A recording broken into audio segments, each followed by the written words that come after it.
Hello, dear listeners, and welcome to today's TSF1 GREECE Podcast regarding the World Endurance Championship race of the 6 Hours of Spa. Together with me today is my co-host and friend Panos. Good evening, Panos. Good evening, Alex. Good evening, everyone. So today we will discuss what we thought of the 6-hour race of Spa before the big race of the 24 Hours of Le Mans. So, starting off, regarding the qualifying session, Toyota's number 7 GR10 hybrid would start from pole position in the race after a dramatic qualifying session that afternoon in Belgium.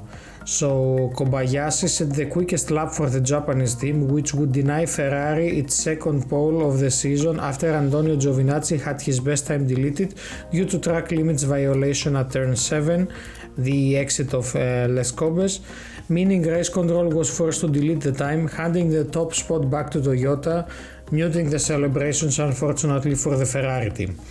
Kobayashi's best time was a 2-minute flat .812, just 0.024 seconds faster than Miguel Molina, whose time would eventually turn out to be Ferrari's fastest.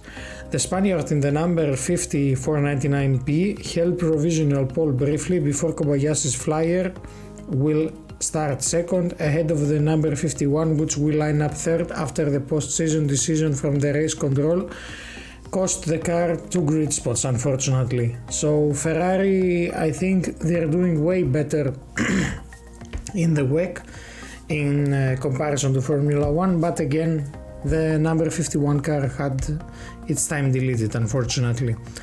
So just outside the top 3 was the best of the LMDH cars in the field, the number 2 Cadillac Racing V Series R, following with a time of 2 minutes 01.041 from Earl Bamber, who looked to be pushing the car to its absolute limit on his flying lap.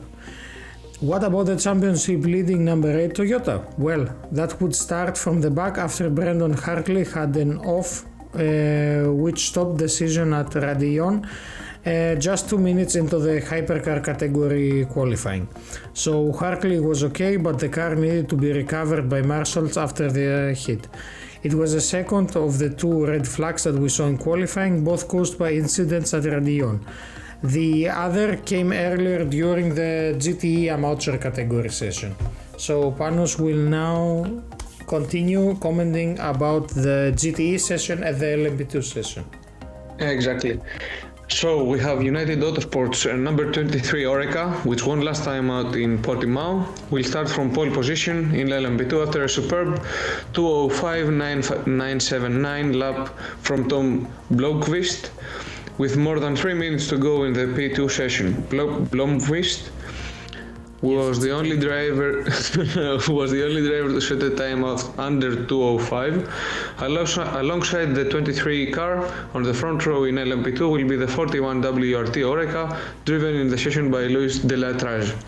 In the GTE session, which was interrupted by a red flag for an incident at Radillon, Ahmed Al-Hartley scored his first WEC pole in the ORT by TF Sport Aston Martin. The Omani driver set a rapid 2:17.216 tour of the circuit at the end of the session to go along almost 2 seconds clear of the other bronze drivers taking part. Sarah Bovey in the Iron Dames Porsche came closest to the Aston, with a late effort after the red flag to put herself and the Italian team on the front row. Her best lap was a magnificent 2:19.150. Ryan Hardwick completed the top 3 in the session in the 8080 Proton Porsche. So it was an interesting quali session, but it was even better again for Toyota during the main race. So Toyota Gazoo Racing claimed another impressive 1-2 victory. They are basically the Red Bull team of WEC this season after a thrilling 6 hours of racing. So the race had significant incidents that occurred during the challenging trackside conditions. So the weather was really making it tough for everyone to give their 100%, which made for us though for a very interesting race. So The pole sitting number 7 Toyota GR10 hybrid of Kobayashi, Conway and Maria Lopez won the race thanks to the team's decision to gamble on tires and opt for slicks on a drying track, while many runners in the field chose to start on wets. After Conway slipped back to 7th on the opening lap, an early safety car and no further rain showers meant many cars, including both of the AF Corse 499P Ferraris, took early control but subsequently lost a lot of time due to the pit stops that they had to make. They all struggled for grip and had to make a costly extra stop for slicks, which split the field and dropped multiple cars off the lead lap. Despite a late challenge from the sister number 8, which started dead last and briefly led in the final hour, the number 7 GR10 hybrid of Gazoo Racing controlled the race and crossed the line 16 seconds clear of the pack. It was a crazy race with safety cars that kept eradicating our leads, but all my teammates did solid stints. It was a great result, Conway said after the race. So, the number 8, the runner-up place, was hugely impressive result from Bendon Hartley, Hirakawa and Buemi in response to Hartley's off at Radion on cold tires in qualifying. It is an amazing result for the whole team and a big recovery job from our car, said Hartley after the race. The third position was claimed by the number 51 AF Corse 499P, the Ferrari hypercar, which earned a last-gasp podium after James Calado made a move on Fred Makowiecki around the outside at Les Combes on the final lap to deny Porsche a second podium finish in a row. However, the top 3 finish was a consolation prize for the AF Corse. The car had the pace to win here, but the team's tire gamble failed and the number 50 crashed out late in the race from 3rd position. The incident occurred when Antonio Fuoco lost control of the car on the run down the hill to Eau Rouge on cold tires and clotted the guardrail. Fuoco's off in the race, Hartley's off in qualifying, and multiple offs for drivers on the formation lap provided evidence that even the best drivers on the grid are getting caught out in cold conditions with stone cold tires. After the race, the paddock was rife with conversations about the rule change which banned tire warmers for the season and has come a safety issue.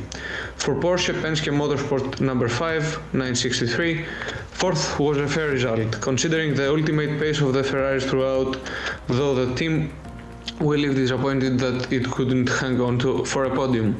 More concerning though was an apparent electronics failure for the number 6, which retired at the bus stop after what Lawrence Walther described as a total blackout.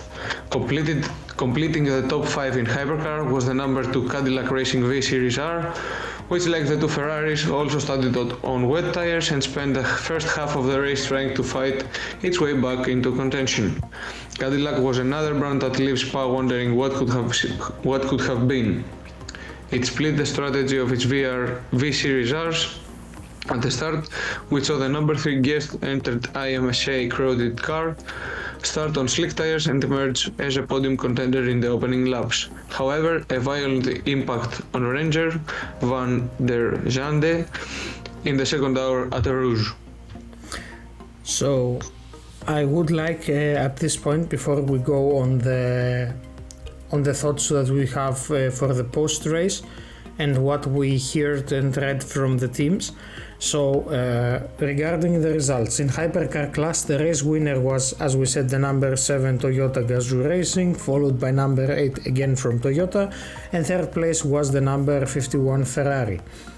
In the LMP2 category, the race winner was the car number 41 Team WRT, followed in the second place by the number 23 United Autosports, and in third place the number 34 Inter-Europol Competition. In LMGTE, the race winner was the number 83 Richard Mille AF Corse 488, followed by the number 33 C8R of Corvette Racing, with third place going to the number 25 ORT by TF. So, what we saw in the post-race. First of all, I would like to get started with Ferrari's statement regarding the ban on tire warmers. Antonello Coletta, the head of Attiva Sportive GT at Ferrari, criticized the FIA's ban on tire warmers in a post-race statement sent to the media. Coletta believes a change should be considered before Le Mans, especially after Antonio Fuoco clouted the Armco barriers on the run down to Eau Rouge after getting caught out at the pit exit on cold tires. Coletta believes that a ban on tire warmers is dangerous and is a major ramification for safety. He also mentioned that the accidents involved different cars from different classes driven by both professional and gentleman racers, and this situation has already been predicted some time ago. Moving on to Jota. After the race, the team issued a statement revealing that one of its mechanics had to be taken to hospital after an incident with a number 2 Cadillac on the pit lane. Later, it was established that the mechanic had no broken bones. Thank God for him. In terms of milestones now, reached in each of the different 3 classes after the 6-hour race at Spa. So, Toyota's number 7 crew achieved a second consecutive win, marking Toyota's 42nd win in the FIA WEC in history in general. So Mike Conway took his 19th win, putting him third on the all-time list alongside Pedro Lamy. Kamui Kobayashi now has 14 wins, and Jose Maria Lopez has now matched former Toyota driver Anthony Davidson with 13. WRT with its second consecutive LMP2 win on home soil, so all 3 of its drivers claim notable honors.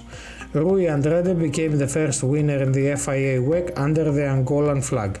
Robert Kubica became the first Polish driver to win in the FIA WEC, and Luis Deletraz took his maiden win, his second in 2 weekends in the LMP2 competition category. Jakub Śmikowski, say that name twice, took his first podium, and his Team Inter Europol competition became the first Polish outfit to finish in the top 3 in a WEC race. In GTAM, Lilu Wadux became the first female driver to win in her class in the FIA WEC's history. For Ferrari as a whole, the GTAM victory was its first in the FIA WEC since Bahrain in 2021. Clarity on 2 significant penalties came after yesterday's race. The first was a 3-minute stop-and-go penalty for the number 63 Prema Racing Oreca, which was found to have taken a full service pit stop while the pits were closed under safety car conditions. The second was a 1 minute 17 seconds 549 milliseconds time penalty added to the number 777 D-Station Racing Aston Martin post-race. Casper Stevenson didn't complete his required drive time of 1 hour and 45 minutes in the race. Thus, the team had the missing time added to the car's race time. For Kobayashi's overtake at Radillon for the lead in the number 7 Toyota that was outside of the track limits in the final hour, the 5-second time penalty that needed to be served at the next stop was added to its race time. It therefore kept the win by 11.6 seconds. In terms of the Porsche Penske Motorsports team, they suffered from a total electrical failure on Lorenz Valser's number 6 963 while running in podium contention. A Porsche Penske Motorsport spokesman told DSC post-race that there was no immediate diagnosis for the failure. The Belgian reported that the car had gone completely dark and all systems and power were lifeless, forcing the team to retire the car on the spot at bus stop. That was pretty much everything we had for this weekend, so it was an exciting race to watch. It didn't have so many highlights, but it had really all drivers fighting to give their absolute best. As a reminder, the next round, the 4th round, will take place between June 10th and 11th, so we do have around a month break, and it would be the 24 Hours of Le Mans and the first race for the summer season.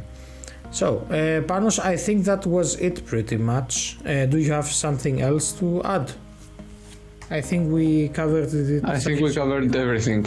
Yes, exactly. Great.